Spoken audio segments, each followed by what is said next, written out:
Alright, so welcome back to some more MX versus ATV Reflex, but we are actually going to be kind of checking out some MX versus ATV All Out during this video. There's a new gameplay clip of the quad. I know a lot of you guys, a majority of you guys here are bike fans, just like me. Definitely, but there are some guys that really like the quad, and you know, it's just as much of the game as the bikes are. It's MX versus ATV, so they have a little clip of the quad, and it's actually in the follow cam, and they're throwing a whip. So it may not be what you want to see if you're a bike guy, but you can kind of get an idea then, because it's not from the slot off to the side. You can kind of get an idea of what it would look like if it was on the bike in the third-person follow cam, and that's going to be coming up here in just a second, so sit tight.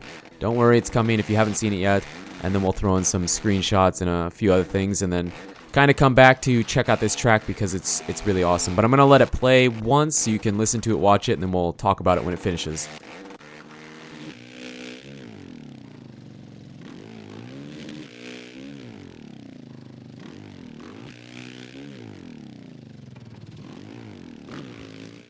Okay, again, another short clip here. Those are some big, fatty whips that he's throwing on that quad there. But I mean, one, it's cool because the quad guys, you know, it's MX versus ATV, so they want to see some gameplay footage of the quad too, you know? If they want to buy the game, they want to know a little bit more about it, so I think it's fair enough. Plus, for the bike guys, such as myself, it kind of lets you get a feel of what it would look like a little bit in the third-person follow cam, where the camera's right directly behind the rider. So you can kind of get an idea of that. I think it looks good. Again, more evidence showing that it's free whips. They say it's free whips, and I totally believe them. But there's a lot of people that say, that doesn't really look like a free whip. To me, it does. On that last one, kind of when he whipped it, they looked very similar. Here's some screenshots too. A lot of these aren't, some of them are new, some of them are old, but that last one, he kind of landed a little bit sideways. So to me, it for sure shows that that's player controlled. And then this last screenshot right here looks really great. I think it's really cool, but people are complaining. They're like, oh my gosh, that's a dual exhaust Kawasaki.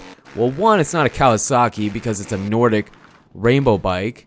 And two, I think they're just trying to showcase, I mean, yeah, they could have made it red so it was more mimicking a Honda, but I think they're just trying to showcase that you can put the dual exhaust on whatever you want. If you want to do that, and it's not a big deal to you, you can throw it on whatever color bike you want.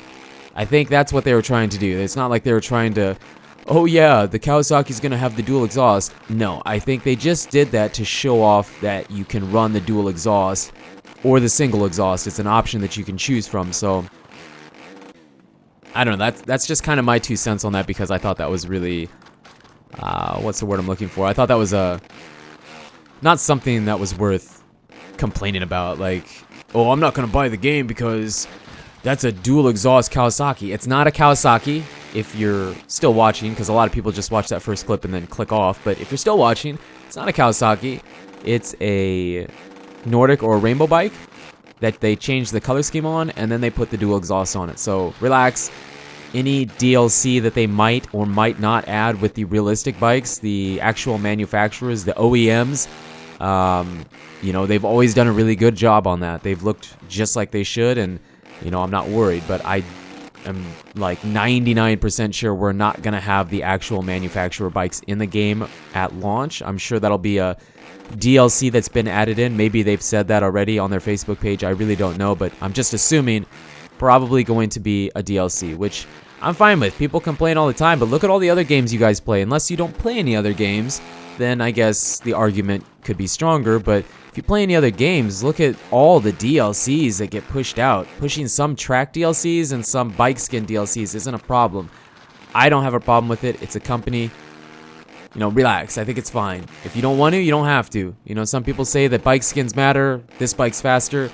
I personally don't think it makes any difference. I think it's just aesthetic. So, you know, if you don't want to drop the $2 or $3, however much it's going to cost on a skin, then just use the Nordic rainbow bikes. They look great. They're brand new, and you can basically make them look like whatever you want.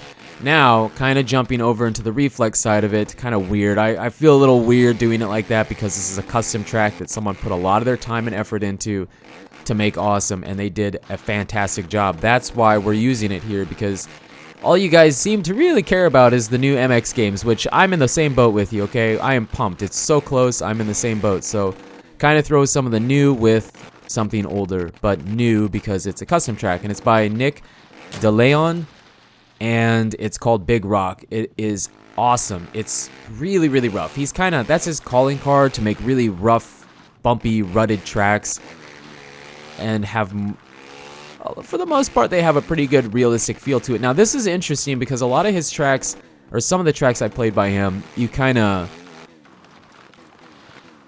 kind of just launch things a little bit. Here, I mean, there's a few, but a lot of them as well, you slow down for. Here, right here, there's a little tabletop here you kind of slow down for to hit the next section. There's 2 or 3 other examples where you do that, but I struggled. I mean, 1 or 2 laps, I think, is what I ran before I did the video, and then it was just a struggle. I didn't think it'd be quite as tough as it was, but it was a very tough track. This section was really, really gnarly. It was really slick there, and if you didn't basically just kind of idle down that, I got reflex constantly, and then tried to switch up the lines a little bit. There is a decent amount of line choice. I for sure think that inside was faster. This section was really nasty too. It was hard. I think I crashed here once or twice. Maybe we did already, and then I kind of get off track. I was swapping all over the place, and I don't know. It was just a really tough track, but I don't know if I mentioned it at the beginning already, but it was about 2 minutes. I think my fastest lap here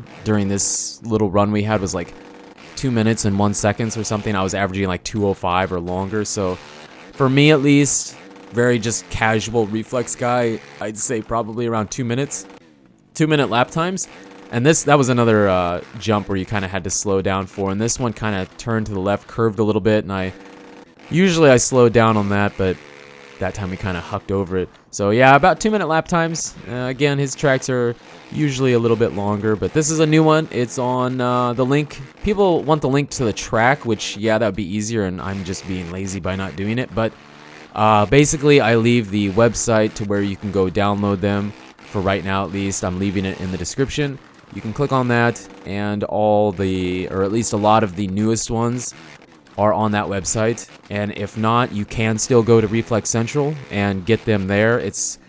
You can still negotiate around it. It's just kind of a pain because, I don't know, you just kind of have to know how to do it. But there's some new tracks there. You can always click on, if you have an account, you can just click on the new tracks or the beta tracks and just check them out right away on Reflex Central still too. But I'll leave the link to where I download a lot of the tracks, or even if you don't download it there, that link will take you to Reflex Central if you navigate through it far enough. So that's kind of what I do instead of just leaving the link to the track. The credit all goes to Nick DeLeon for making this amazing track. A lot of time and effort put into this. He makes some of the best stuff. One of my favorite creators that makes tracks to play on. So yeah, I think that's where we're going to wrap it up. I don't even know if we're going to finish this. It was about 3 laps.